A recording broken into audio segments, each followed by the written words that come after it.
രാജീവ് ഗാന്ധി പഠന കേന്ദ്രം മികവ് 2026 വിദ്യാഭ്യാസ പുരസ്കാര സമർപ്പണം നടന്നു. വലപ്പാട് പഞ്ചായത്തിൽ 16-ാം വാർഡിലെ SSLC, +2, CBSE പരീക്ഷകളിലെ വിജയികൾക്ക് ക്യാഷ് അവാർഡ്, പുസ്തക വിതരണം, മൊമന്റോസ് എന്നിവ നൽകി.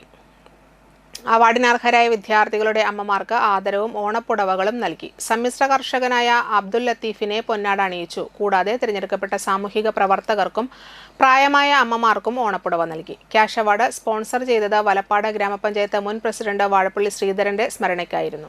കൈമ്പ്രം വാഴപ്പള്ളി ക്ഷേത്രഹാളിൽ നടന്ന ചടങ്ങ് KPCC general secretary Jose Vallur ഉദ്ഘാടനം നിർവഹിച്ചു. രഞ്ജൻ എരുമത്തുരുത്തി അധ്യക്ഷത വഹിച്ചു. കവിയും ഗാനരചയിതാവുമായ ഏങ്ങണ്ടിയൂർ ചന്ദ്രശേഖരൻ മുഖ്യാതിഥിയായിരുന്നു. ശിബ പ്രദീപ്, ശരത് പാറേക്കാട്ട്, സജീവൻ, അനിൽ കരുവത്തിൽ, ബാബു കുന്നുങ്ങൽ, ഉണ്ണികൃഷ്ണൻ വാഴപ്പള്ളി, ബ്ലോക്ക് പഞ്ചായത്ത് അംഗം ഷാമില സലീം, ഗ്രാമപഞ്ചായത്ത് മെമ്പർമാരായ അനിത, ഗീത രാമദാസ്, നസീമ, ഷഹർബാൻ, മണി നെടിയിരിപ്പിൽ, ചിത്ര സുരേഷ്, മേജി തോമസ്, രമ രാമചന്ദ്രൻ, നളിനി പിലാക്കിപ്പറമ്പിൽ, മഞ്ജു ബാബു, സുരേഷ് പുല്ലാട്ട്, പ്രവീൺ, ഉല്ലാസ്, നൌഷാദ്, ഷംസുദ്ദീൻ കറപ്പം വീട്ടിൽ തുടങ്ങിയവർ സംസാരിച്ചു. നമ്മുടെ പൂർവികന്മാർ അവർ ചെയ്ത വലിയ ത്യാഗത്തിന്റെ വിലയാണ് നമുക്കിങ്ങനെ ഇരിക്കാൻ അവസരം.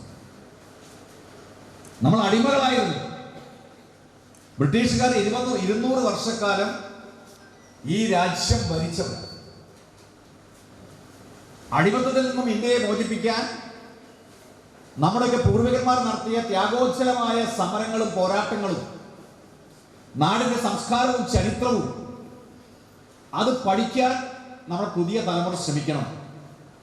അതാണ് രാജീവ് ഗാന്ധി പഠന കേന്ദ്രത്തിന്റെ പേരിൽ മികവ് എന്നുള്ള പേരിൽ ഇങ്ങനെ ഒരു പരിപാടി ഇവിടെ സംഘടിപ്പിക്കുമ്പോൾ രഞ്ജേട്ടൻ ഉൾപ്പെടെയുള്ള നമ്മളൊക്കെ നേതാക്കന്മാർ മുന്നോട്ട് വയ്ക്കുന്ന മെസ്സേജ് എന്ന് പറയുന്നത് ലക്ഷ്യബോധമുള്ള പുതിയ തലമുറ നമുക്കുണ്ടാകണം.